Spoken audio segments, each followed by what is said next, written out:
All right, hello Algebra 2, welcome back. We're going to be talking here in our first video about inverse functions. There's going to be another one to follow, but this is kind of the introductory video about inverse functions, okay?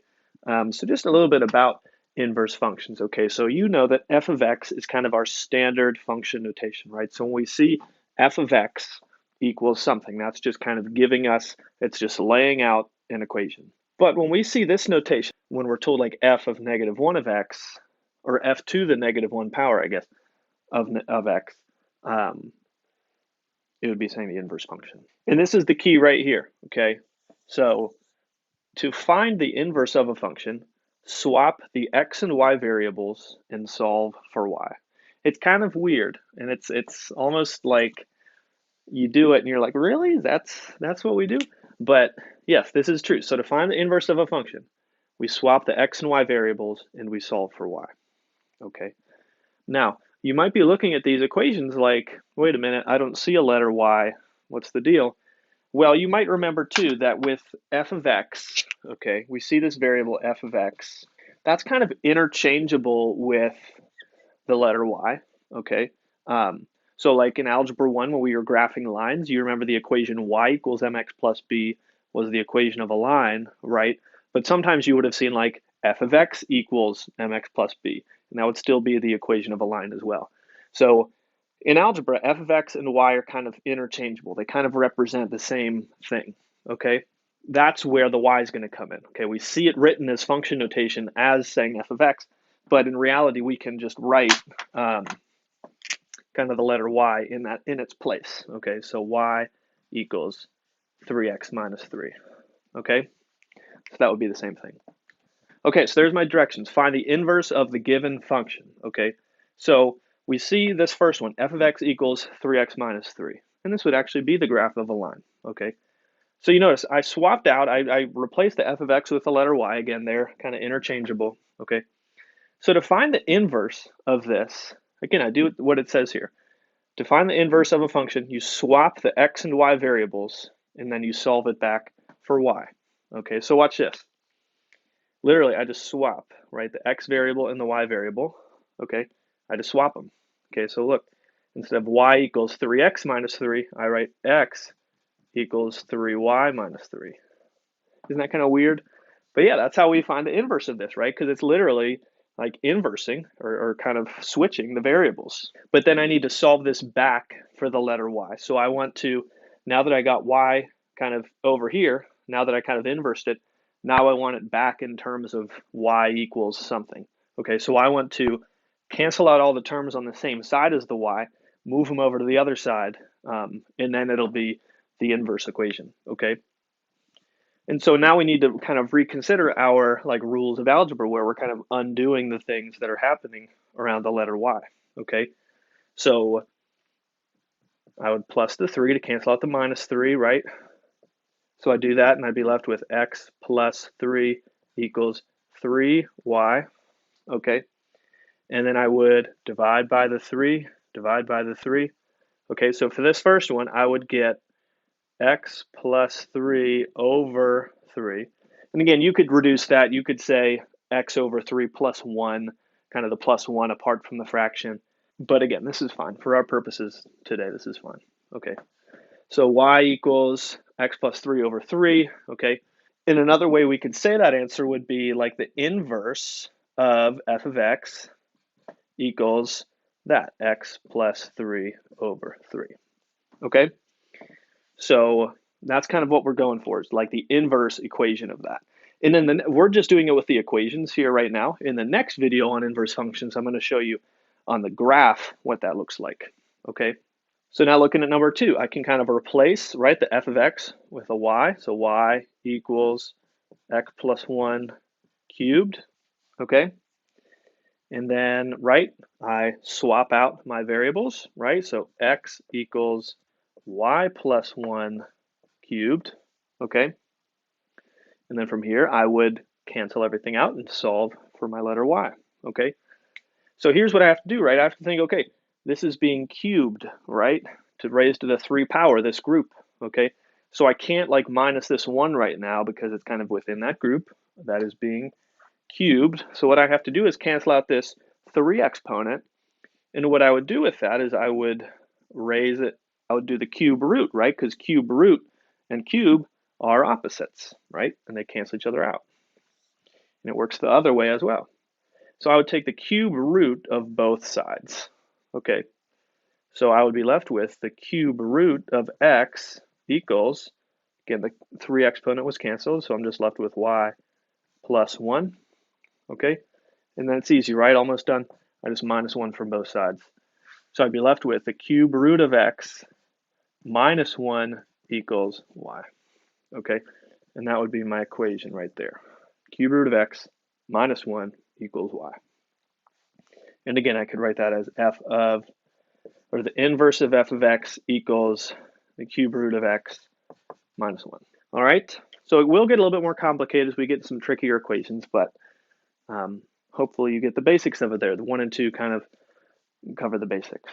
Okay, so I hope it's making sense. Let's keep on going. All right, looking at number 3, f of x equals 5 minus 2x cubed.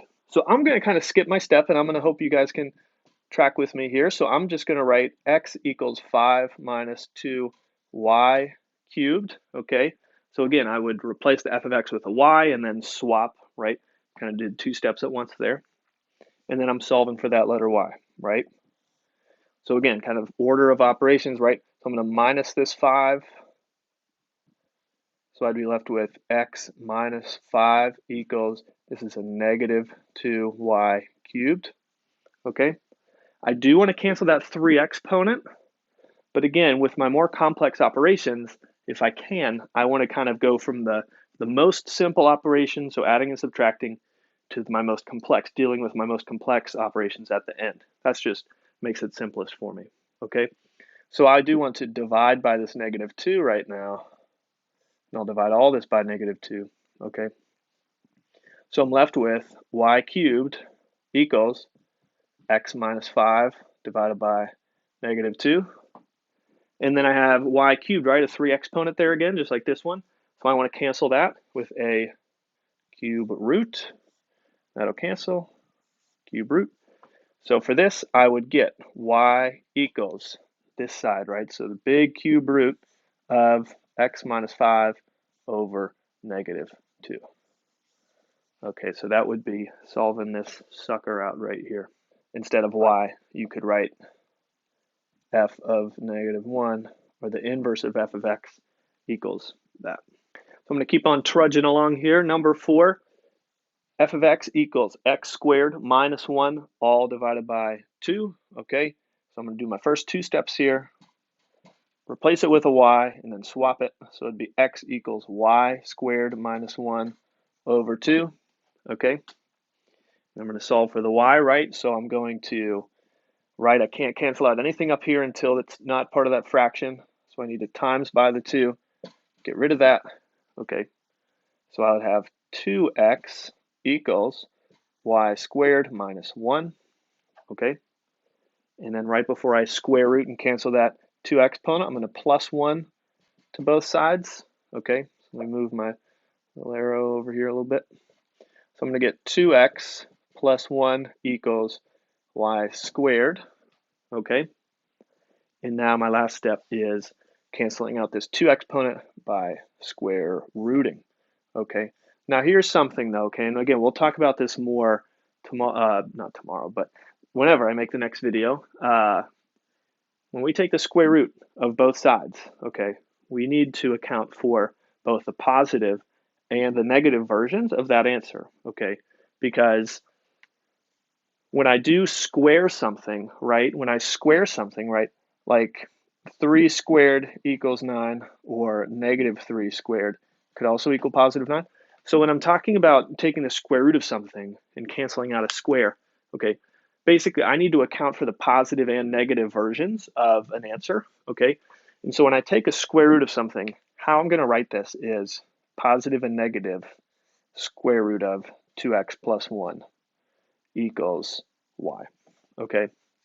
Again, I like to explain that more with a graph because visually it's going to help you to see it that way a little bit more clearly, but Just for now, that's just a rule to follow with a square root. You might be wondering, oh, why didn't I do that with cube roots? Okay, well, cube roots are a little bit different.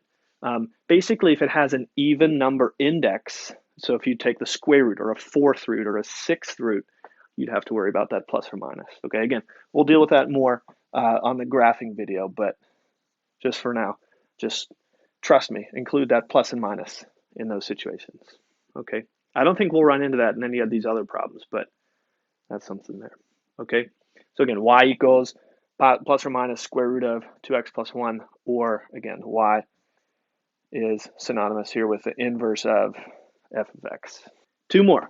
F of x equals 2 times x minus 4 cubed. New color. Keep it going.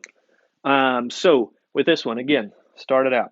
X equals 2 times y minus 4 cubed.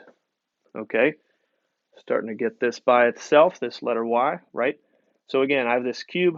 Do I have anything? But again, before I take a cube root, because again, that 4 is kind of stuck in there, I do have a term kind of before that that I can cancel, right? So I'm going to divide by that 2.